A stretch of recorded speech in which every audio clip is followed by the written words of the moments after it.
it feels like every thought keeps getting cut off by another thought. And then in the end, I'm still just like, I haven't gotten anywhere closer to what I want that video to be. And you gave me, I don't know if it's advice, but you were saying to me that I think what's going to happen is we're going to get to the end of the week, right? Mm-hmm. You're going to run at a time. You're going to hit that time crunch, and it's going to light a fire under your ass, and you're going to be like, I know what I'm doing.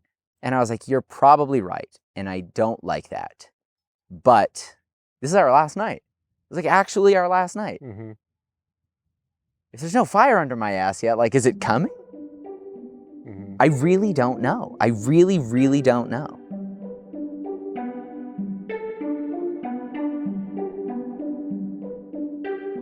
Please don't explode. Please don't explode. Nice. I like how we've been in Hawaii for 5 days. Mm-hmm. And we came here to record this podcast. Of course.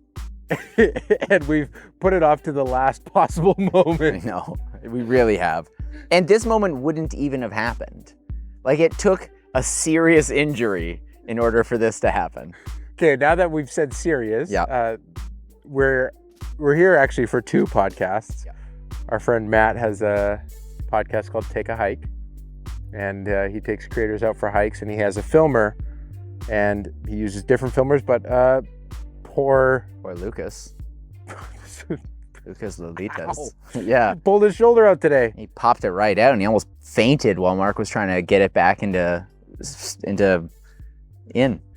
that's back in. You know those moments where you're just, we were on one today where everything's just fine. You're having a great time.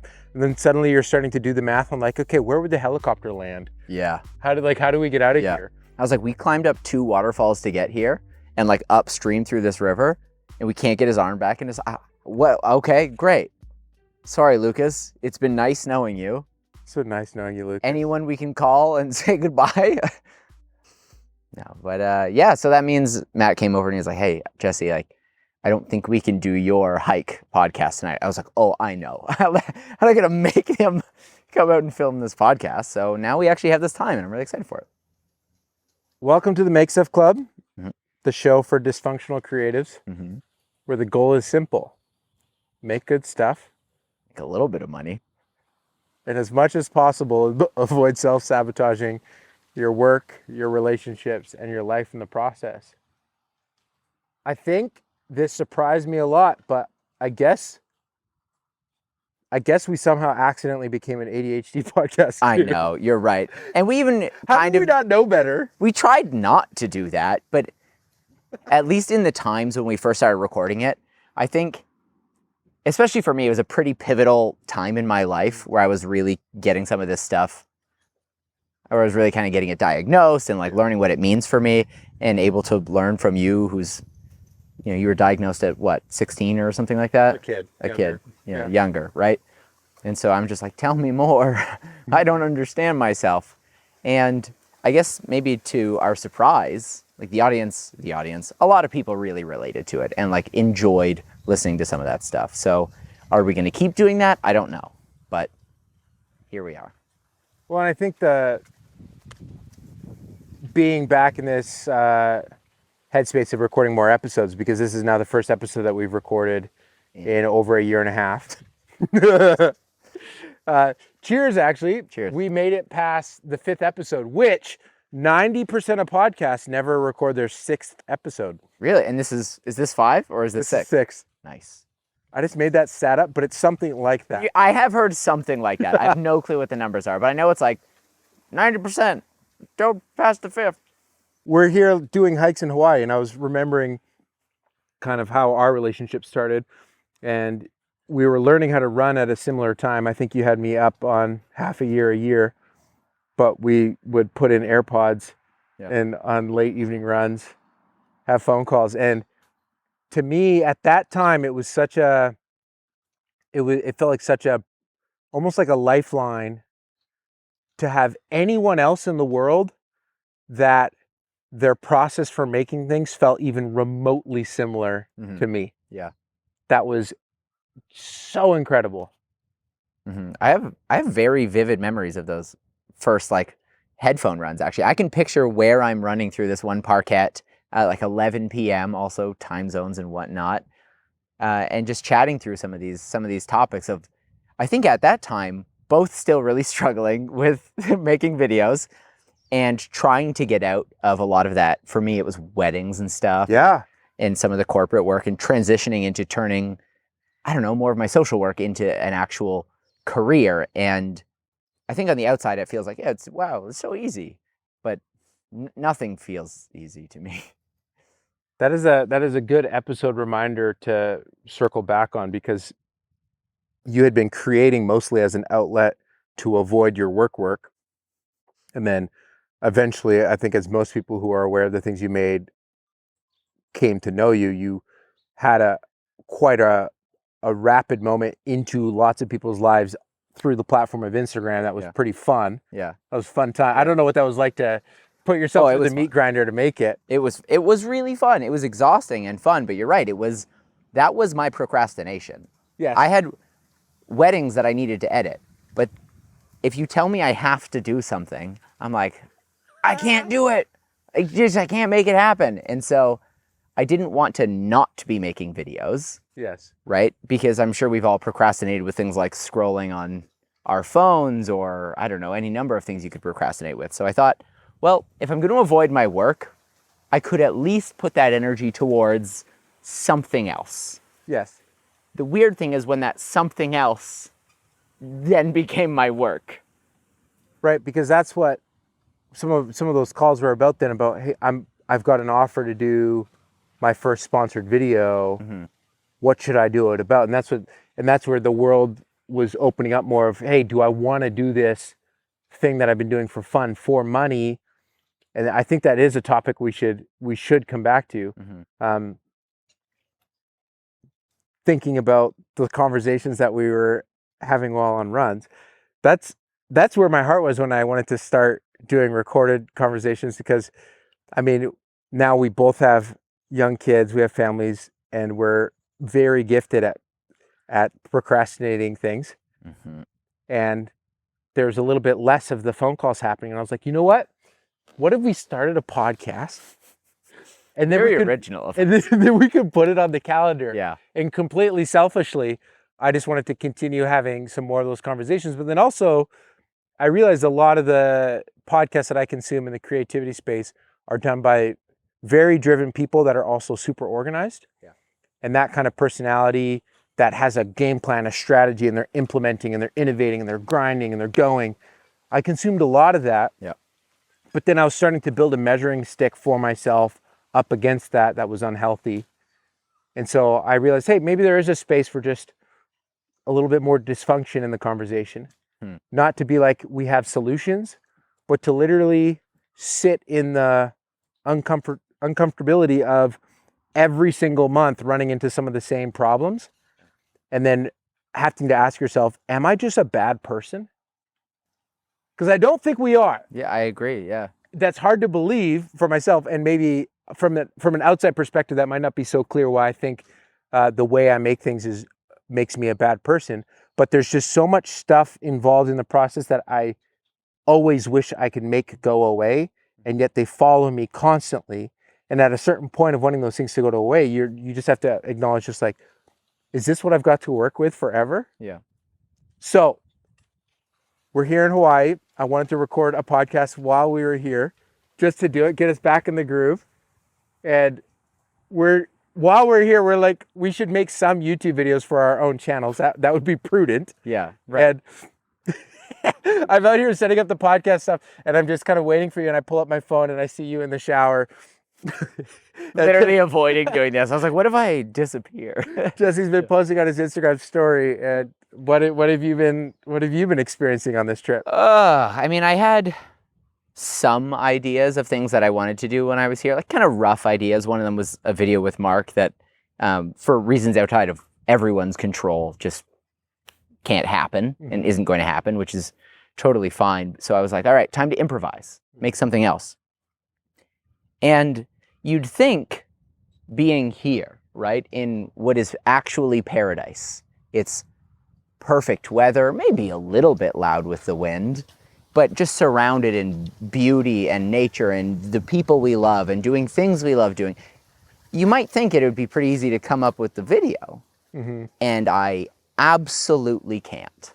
Like, every time I start thinking of a concept or like, what do I want someone to take away from this video? It's like that thought gets interrupted by another thought about, well, maybe it's not even about what I want someone to take away from it. Maybe the question is, what am I doing for myself? And then I start going down that rabbit hole, and then that thought gets interrupted by another thought, and it's just like, it feels like every thought keeps getting cut off by another thought, which feel like valid thoughts, like things I do want to think through, right? The idea of, am I just creating for the audience, or am I creating for myself, right? Things that are good to think through. And it's like just one after another after another.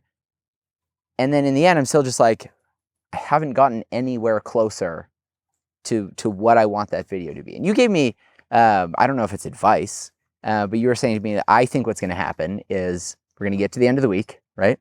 You're going to run out of time.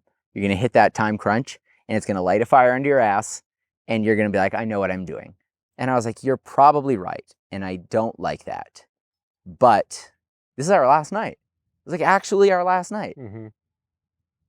If there's no fire under my ass yet, like, is it coming? I really don't know. I really, really don't know. I've got a lot of beautiful footage, stunning time lapses, like great moments, technology lost and found, little things that I could maybe find a small sequence or a really small little thing I could turn into something. But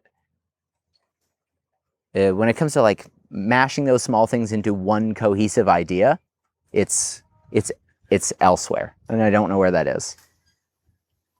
I think it's also especially difficult when you're trying to do that after a break, because it's been about 2 months since you uploaded last. Is that correct? Yeah, 2 months. I got super sick in September. Not like, anything life-threatening. Yeah, not life-threatening. Actually, just like a annoyance. really bad sinus cold that turned into like a sinus infection. I was on antibiotics, and I could not kick it. 10 weeks it lasted. Yeah. And it disappeared 2 days before coming here. And I went through every, type of medicine I could. And it's really hard to put yourself in front of a camera when you like can't hear or breathe or anything. I'm like constantly stumbling. Yeah. I was trying to go into the studio and like push something out. And there was one little video I was working on with Dave, who's my part-time producer / helper at whatever, friend. And we would go in and we would get one shot done. And I'd be like, my head hurts too much. I got to go home. And I'd go home. It was like 10 weeks of that. So I didn't really make any work in that time. Yeah. And there's something about the separation from doing it that makes the process so much harder for me. I don't know if you relate to that, but Yeah. I find being in the headspace more often makes being in the headspace more often easier. Yeah. And pulling myself out of it can be really disorienting. And I know for a lot of people, they might relate to like, I do it all the time. Like, it's good to take a break. I don't even want to think of it. I'm going to do other things. And that's probably good advice. I've never really felt that way. I usually have the experience of I can do things that I'm doing and I can't do things that I'm not doing.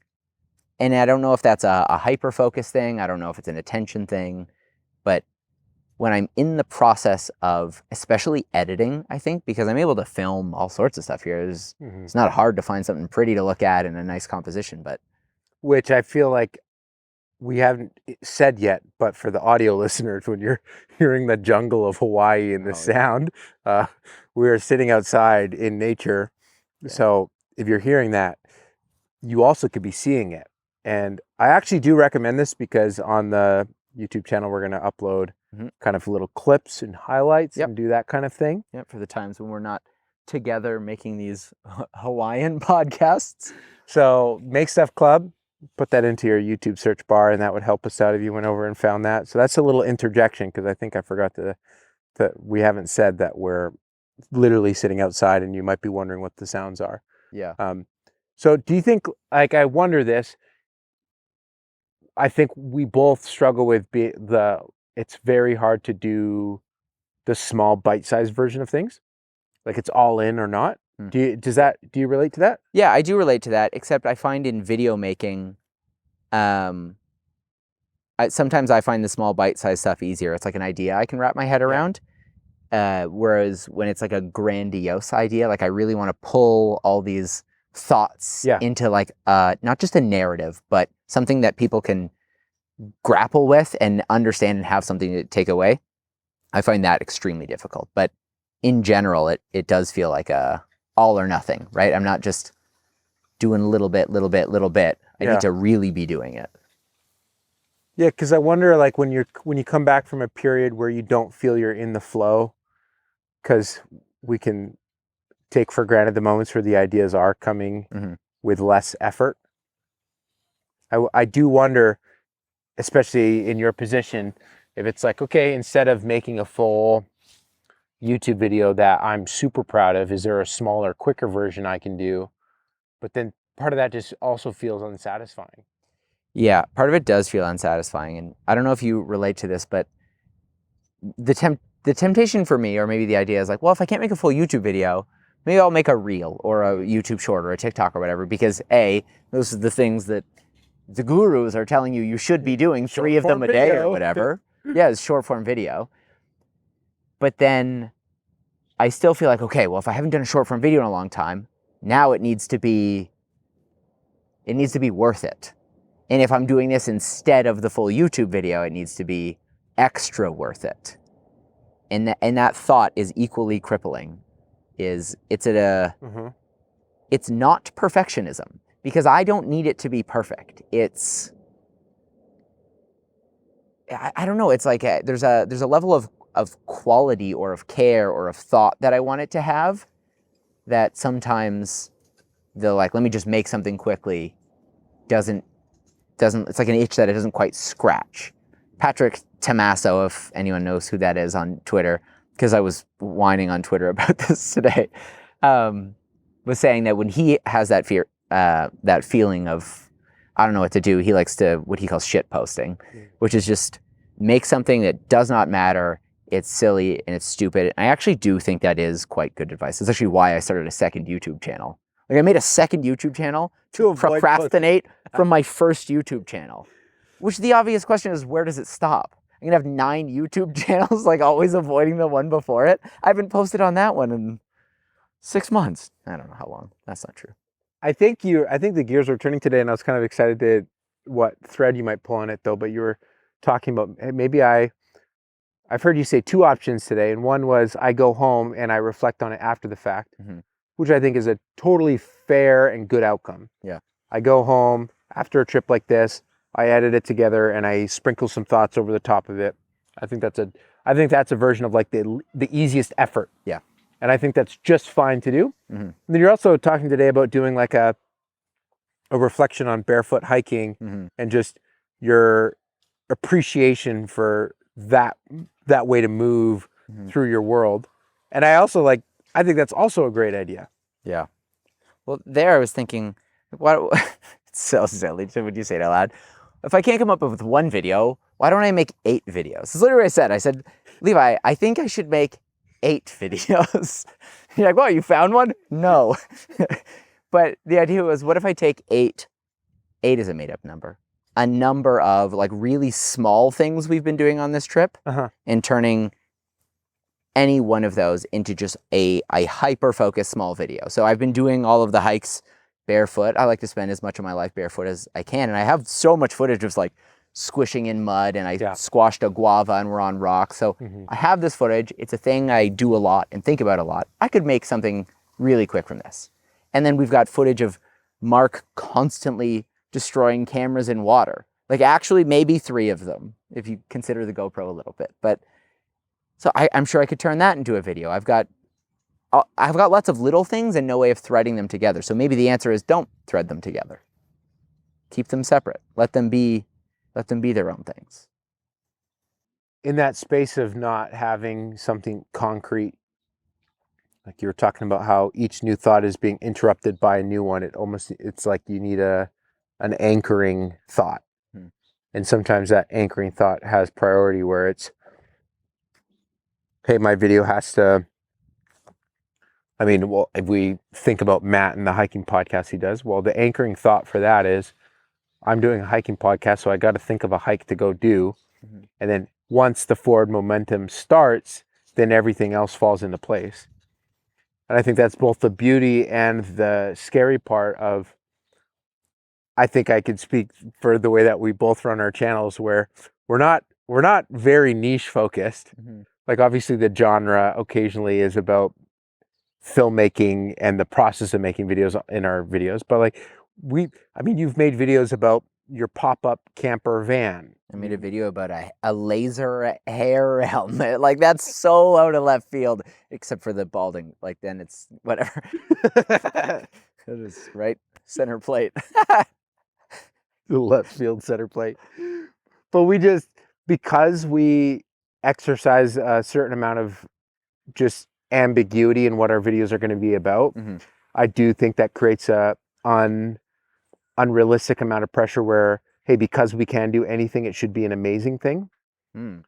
And this is where, like, as an audience member of channels that I've really enjoyed, it is hard to communicate this to the creator. And it's not that the creator should just do it because the audience wants it, but sometimes we just want to spend time with that person. Yeah. But it's hard because, like, that's easy for me to say, hey, Jess, just make a video where people get to spend time with you. Okay, actually, let me sit with this for a second, because I've seen this happen from any creator who posts online. Like, I don't know what I should be making. I don't know what to make, right? Yeah. Without fail, there's like a handful of comments go, hey, don't worry about it. Like, you just do whatever you do, and like, we're here to watch it. Yeah. And like, I know a couple people are, or a couple hundred, or whatever the number is, right? But when you spend your life and you actually exist here in the YouTube world, Mm-hmm. for most of us, that just isn't the case, actually. That you do have to think a little bit about the YouTube game, the title, the thumbnail, the content, the delivery, what are people going to take, what's going to make them come back. There's so many things beyond just, hey, I'm in front of a camera. You like that? And yet, I don't know. I get the sentiment. I like it sounds like good advice. Just be you, just do what you do, and we're here for you. But there's something about it that just feels like, were it only that easy. I feel like our language around this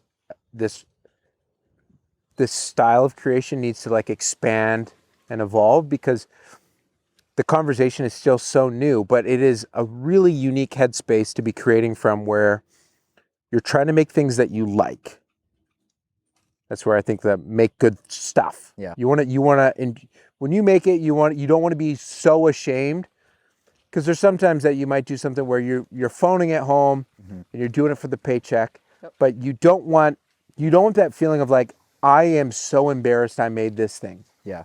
There's an amount of pride to a YouTube channel with your name on it, or maybe you could get away with that if you're just making maybe it's just a review channel where people don't even know that it's your face behind it, or you're just doing random infographic videos. And not to derail your point, because I want to come back to this, but I think that's what we relate on of the creative process, is like, we create because we like creating, right? It's not business first, let's say. Yeah. It's not, hey, I found a way to make money online, and it's the making videos. It's like, no, we like making videos. And if we're making videos we don't like, then we don't like making videos. And the problem with YouTube is the audience can sense that too. Mm. The audience can sense if you're not in it. Yeah, if you're putting it in. And that's where, like, I don't think we have the level of nuance, especially in quick YouTube videos, because this is why I'm excited to do a podcast, because we can expand upon it and add qualifiers to these statements. Yeah. Where, yes, creating a video that people want to watch is important. It's not the only thing that's important, mm-hmm. but it also is important. And so when we're trying to come up with an idea, we can get excited about a concept that we know might get traction, engaging both the people who already like what we do and finding more people, meaning that down the road, there might be an email that comes in your inbox that wants to feed your family to make more of that thing. And that there's a whole soup going on in there that also doesn't make the next steps to finding a new idea any easier. Yeah. because now you've got to filter it through these layers of priority. And at any given point, you're not quite sure which one should win, because truthfully, it's very challenging to embark upon. And all the best advice say, don't start making a video if you don't know what the title is going to be yet. Yeah. And some people go as far as like, if you haven't shot the thumbnail before you've made the video, which is just like so far away. I want you to know I've never made a thumbnail not seconds before uploading it. Yeah. It's always like, I'm done. The video's done. Oh no, the graphic design marketing side, like the whole part of it that is the reason anyone will ever see it or watch it is still to come. And I think this is where I just wish that we had more room for nuance here, because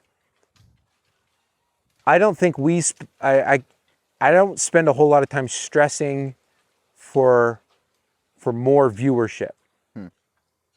It's not the priority thing where I'm like, man, if only I had twice as many subscribers. Yeah. Like we were talking about milestones on the way here and things that we are like looking forward to. And at least for me, there's milestones that I wanted to hit that I've hit. Yeah. Yeah, same. So in some sense, like box checked, cool.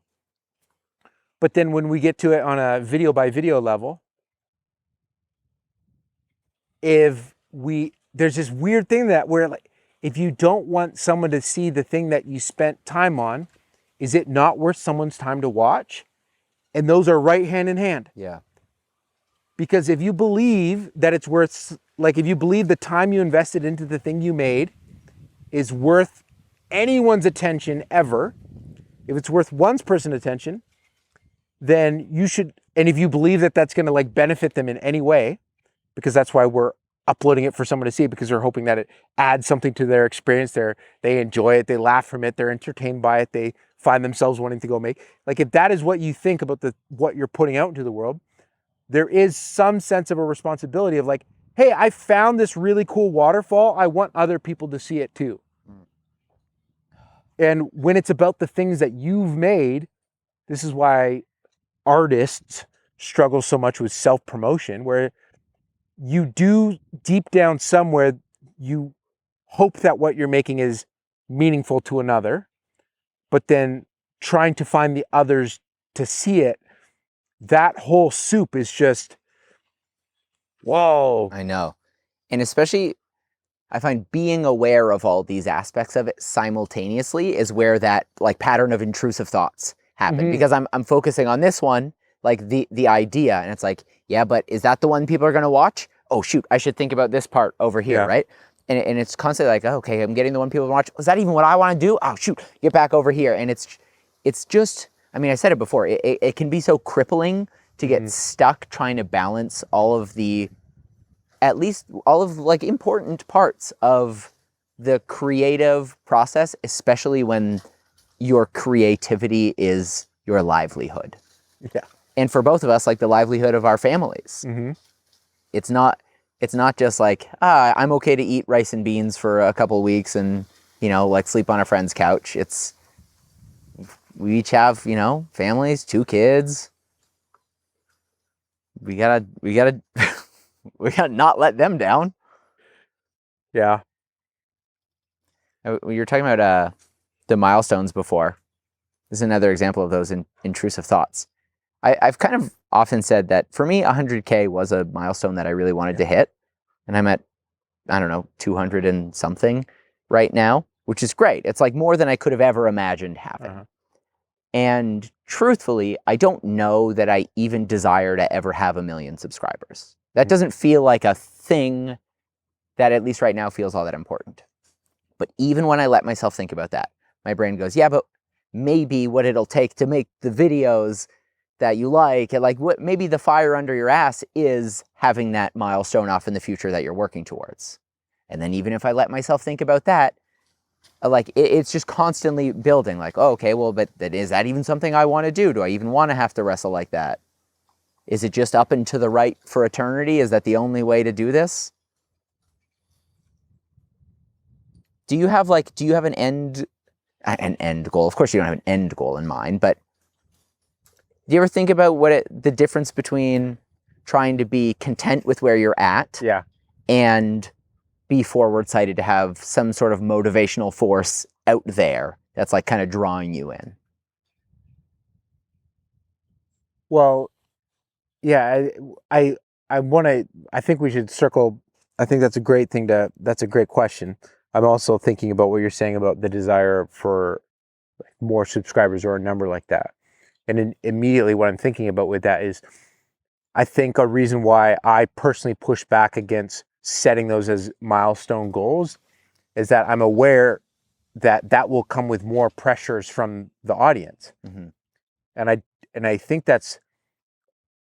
there's a degree of certainty with that statement where almost every creator that I know that has gone gangbusters has had to grapple with, there is so many more people now that have opinions about what I'm making. And that's where I'm kind of like, I kind of am okay with pumping the brakes a little bit with audience expansion, because it's like, I don't need more voices in my world asking for different things from me. Yeah. I'm fine with serving the number that I have, but I also feel a responsibility to make sure that that current crew can see them and enjoy them. Mm-hmm. So like to expand on that just like a tiny bit, like, because I have friends who are way smarter at running YouTube channels than me, and they always, and when they hear me lament about a struggle, they give me advice. Yeah. And their advice is usually really quality advice. But also, I'm probably not going to follow a majority of it, because like, for me, I like making videos in a massive array of categories. And I think I realized this about 4 years ago, where I could literally upload a video in any category and disappoint maybe the other 3 categories that I also, Right. So like, let's say I'm uploading in 4 categories: DIY, filmmaking, van life, family adventure, tutorials on how to edit, like bunch of different categories that a lot of people have found me through. Whenever I'm uploading like a van life video, there's someone who wanted me to upload a slacklining documentary who's just like, dude, why is this another van life? And they're going to tell you. And they're going to tell you, because that's how this works. Yeah. And that's okay. But it is like I am painfully aware that that just like grows at an exponential factor with audience size. Yeah.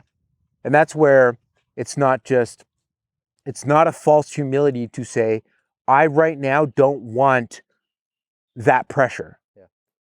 Because if there was a recipe to follow to gain that amount of traction, I would probably reluctantly follow it to some degree, because that could mean, hey, more revenue to make more things. It ends up just coming down to like a financial thing, but needing to reach that many more people does not sound ideal. So what was that? Do you remember the question that you had asked that I railroaded? So, well, because we were talking about size, right? And like, maybe being like millions my goal, right? Right. Can certainly motivate you to show up and like try to make that happen. Fair enough. Do you have your version of 1 million subscribers? Not necessarily a number of subscribers, like, but do you have something out there that kind of like helps you to show up? Because I think you do a really good job showing up. The amount of like projects I see you undertaking, from electric motorcycles and igloo, but like really obscure, and I get it. Like, that's kind of the joy of, let's say, ADHD is, let's get focused on a new thing. Yes. There's so much joy in the discovery of it. Uh-huh. And I don't want to lose that. But yeah, for me, I certainly have like there's, when people talk about lifestyle design, like, I've never read The 4-Hour Workweek by Tim Ferriss. me neither, but I think I know what it's about. Yeah, but I imagine that like world of trying to build a lifestyle that enables you to do more of the things you care about. Yeah. So like, I have roughly an idea of like a number in my head of, hey, if I was making that money in a year, that would enable me to do these kinds of things. Yeah. And there's at least a couple books that I've read that talk about like the diminishing returns on that number increasing. And so at this stage, especially with young kids, I feel like year by year, I still end up stretching things probably thinner than I would choose to. Mm-hmm. And I don't like having to ask or even have to weigh the question of, hey, do those flights to go see family, like, does that fit in our budget? Yeah. And like decisions like coming here to Hawaii and spending time with other creators, like I would like arriving at a place where decisions like this could be made easier. Yeah, absolutely. If This that was makes like, sense. even doing this trip was a real stretch. Like there was quite a few times, like talking through with my wife, like, I don't know if I should do it, you know? And like, obviously we're here and it's the greatest. And there's no part of me that goes, I wish I wasn't doing this. Yes. But there's a huge part of me that goes, I wish I didn't have to wonder if this is a responsible thing to be doing. And I do wonder if the state of, let's say, more abundance, let's say that state is there in the future where there is some more abundance. Again, a qualifier, not to be, this isn't to say that there's dissatisfaction with current levels of gratitude. Of course. I think we would be very fast to say that. But I do then wonder of, okay, if we're trying to come up with new ideas and new things to make, does some of that pressure come off if the road is paved and you don't have to stress about some of those? Because I will freely admit, right now I'm very motivated to build out some more business-related ideas to create more financial freedom. Right, and it certainly takes some of the financial burden off of the fun, the electric motorcycle, the igloo, like those concepts. Yeah. Because when you're still like, I have to have a good idea, and I want to love it, and I want it to be valuable to an audience, and I want it, and not even I want it, I actually need it to be the primary financial, pillar in my life. Yeah. It's a lot. It's a lot of weight to put on your own creative ideas. I've been thinking so much about this of, it sounds like, of course, it's like diversifying your income. But as soon as someone says that in a conversation, my brain just goes, no, thanks. And I just melt out of my chair because it's so uninteresting to me. Yes. It's so uninteresting that I've often just thought, I hope someday my ADHD just gets me hyper-focused on business. That'd be nice. Because right now, as soon as I think about it, I'm like, and then I don't want to do it. But the truth is, I think that the need for the business and the pleasure of the creative part to be intermingled, I think is maybe making the process more complicated than it needs to be. Yeah. And it's so, people are like, hey, how come you don't sell t-shirts? I'm like, I don't know. I don't feel like it. But then like, what a dumb answer. Like I grew up exclusively wearing band shirts. And band shirts from the bands in my local area that like 17 people went to see. And yet for some reason I feel like, but I shouldn't sell someone a t-shirt. It's like, everyone needs t-shirts. And like, even if I sold 13 t-shirts, that's 13 t-shirts worth less of financial burden being weighed on my creative ideas. I'm not saying I need to sell t-shirts, but like, what's my band t-shirts? What's my idea that can alleviate some of that? I hate to say it, what's my way of diversifying my income so that it's not entirely dependent on creativity? Can I change the podcast category to business now? yeah, it's business. That's how you get me interested in business. It's like, oh, I run a business podcast. We're in the business category. I wonder for you, like, if you, picture what it would feel like. Let's say you have a patron who's just gonna, Jesse, I like the way you make videos. I'm your sugar daddy. Let's cut you checks. Go make videos. I should get a sugar daddy. You should get a sugar daddy. Would that be good for your creativity? So, would that be easier? I don't think so. So Dave, producer Baby Davey, we've been talking through this a little bit. Like, I wonder what it would feel like to maybe find a sponsor, let's say a sugar daddy, that would say, we like this idea. We're going to give you 6 months of runway, kind of like getting an advance on a book, to work on one thing, to craft something really excellent. Yeah. And I get why that's awesome for a lot of people. I hear that and I just hear 6 months of pressure. I hear that like this sugar daddy is like an angry father watching over me, like watching my every move. Do you think that's because the pressure cycle is so long? Like, what if the pressure cycle was quicker? Like, Just feels, yeah. like Okay. what if it was make 24 videos in a year, not make one amazing video in the year? Does that make sense? Yeah, it does. To me, it still feels like 24 things that one person is.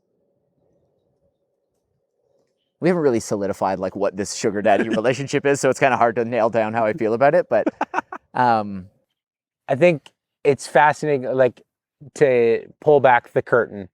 This is a pull back the curtain moment. Yeah. What can we create a jingle for that? pull back the curtain. That was really bad. I probably stole that from something else. That was great. That's the jingle. Auto-tune it for me in post. I will. Thank you. But I just love how reliably, about the 28th of every month, I could just FaceTime Jesse and he will be frantically in the studio in motion.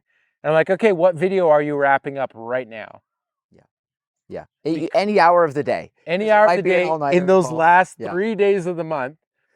And there's something about the pressure. And I was trying to figure this out. Like, okay, so why the last days of the month? Well, usually in our world, if we have any brand partner in a video, there's a deadline.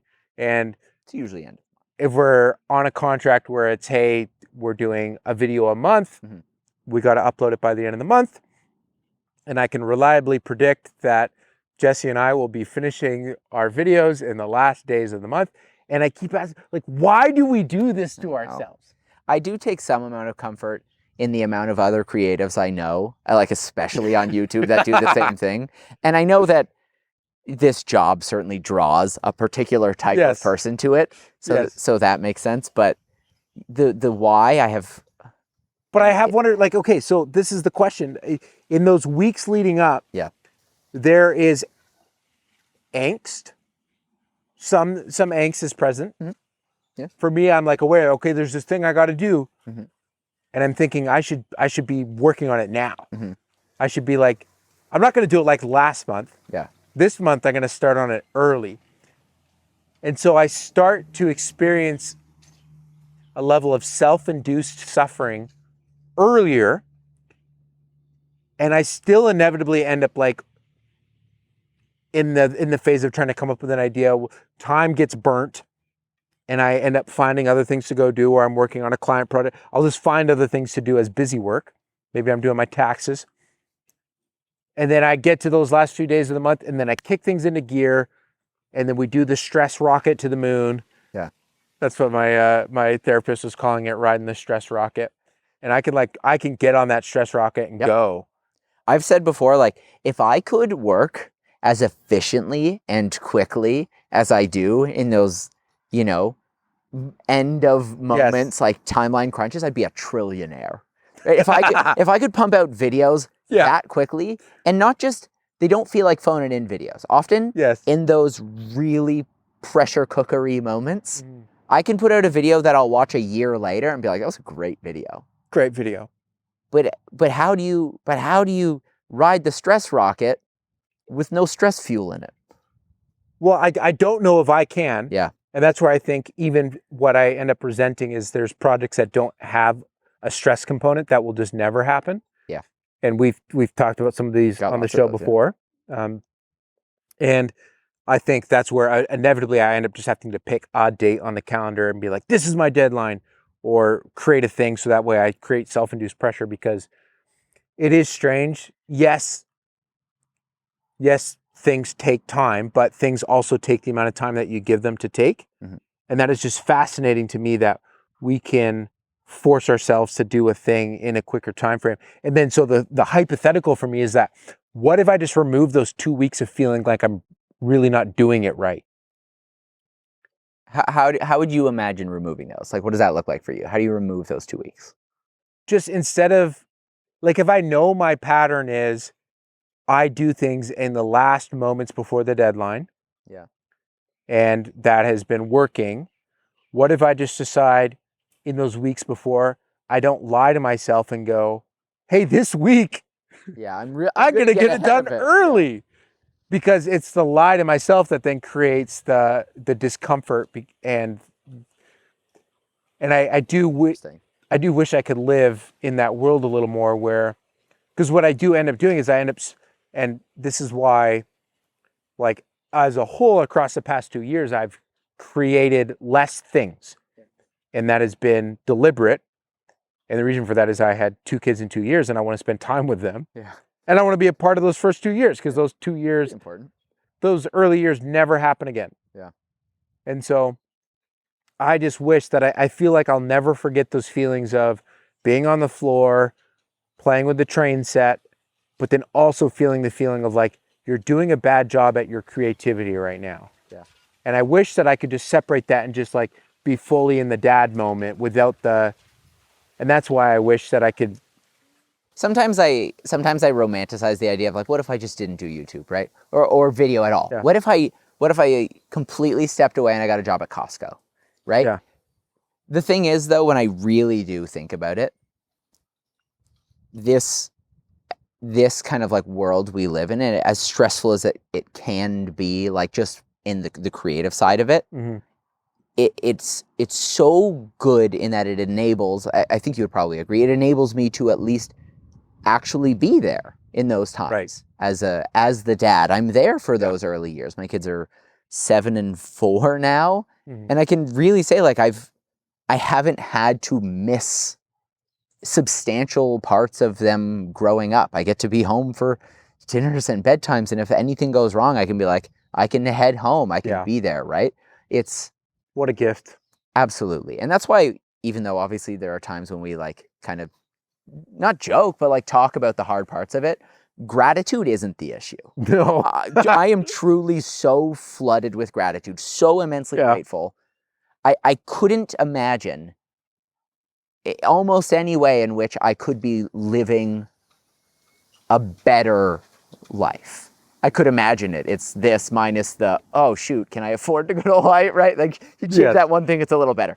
Yes. But in terms of actual need or want in my life, I really do have everything I ever thought I wanted. And all that really is a simple life with like a good group of people around me, doing things I enjoy doing. And not only that, but I've got a great relationship with my family, right? So it's so great. And then in the midst of that, there's the ever-present hum of like, yeah, but what's your next idea? Will it be good enough to keep this going? Probably not. It's probably not. The self-sabotage. Yeah. The self-sabotage.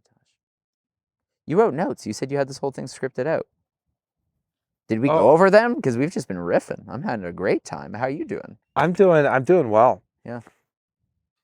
I can't help but slip into problem solve mode, because I think that's like kind of my default sometimes. And I do think like, okay, I think it's probably pretty clear that when you're struggling to find an idea, okay, we probably need some version of a deadline. Okay, we probably need some amount of constraints. I think we kind of thrive in that. I think that's a unique challenge of being in such a beautiful spot where anything's an option. Mm-hmm. Like Matt, who's acting as our host when we're here, is kind of like, hey, what do you guys want to do? And we're all like, whatever you want to do. Can you tell us what to do? Yeah. We're not sure. Yeah. That's right. I think constraints can be a really beautiful thing where you start to put the limiters on. And maybe that would be like a worthwhile practice to implement in your life at a time of like writing down some prompts of, hey, you end up, because we inevitably end up in spaces where the ideas are plenty. And in those moments, we should brainstorm, okay, now that ideas are easy, what are a bunch of concepts I could take and run with when I'm feeling stuck? So something like, hey, what kind of story or video could I tell with limited physical factors, limited location, limited people in it, and then do those decision trees all the way down, but then write it out. So those moments where you're just like stuck in brain fog, you're like, oh no, what do I do? and then you check book, and it's like, oh, I said I should do a video on footwear. Okay, like let's make a barefoot video in Hawaii instead of just an anything video in Hawaii. Yeah. But that's me in problem solving mode, like thinking that this problem of idea finding is going to go away one day. But it is like, it's the entering the chaos of wanting to solve that is it. I don't imagine the problem of idea generation ever goes away. No. But there's no doubt that like it changes and it shifts and even like when you talk to someone who's like, because I don't think you've been doing this like, hey, I've got the answers, like anything like that, right? Yeah. I've had loads of people in my life that are much more like that. 1 second, let me just crack this brewski. But what I do appreciate is the knowing that even if the person I'm talking to with the advice, even if I don't stand up and go like, that's it, you're right, and I take it right away, that's now something in me. That's now an idea. It's now a motivational force for future decisions. And I don't necessarily have to like walk away from a thing like this feeling like, wow, right? That really clicked. Yeah. Because I take a lot of comfort knowing that this information is in here somewhere. And as times go on, you said earlier this week, the humans are incredibly resilient. You said some line about like the human is so good at problem solving. You said something that a lot of beautiful. Really genius things this week, like just true wisdom. I don't know. I can't remember what it is. I just spilled beer on your microphone. Thank you for joining us for this episode of the Make Stuff Club. We've got a video version of the podcast on YouTube. And the benefit of that, even if you listen to the audio versions, is that we've got highlights that we're going to be uploading there. It's kind of short, bite-sized little nuggets to, I don't know, contribute to your week and your creative journey. Our theme music is by the mysterious Breakmaster Cylinder. This has been this episode of the podcast, and we'll catch you in the next one. Peace.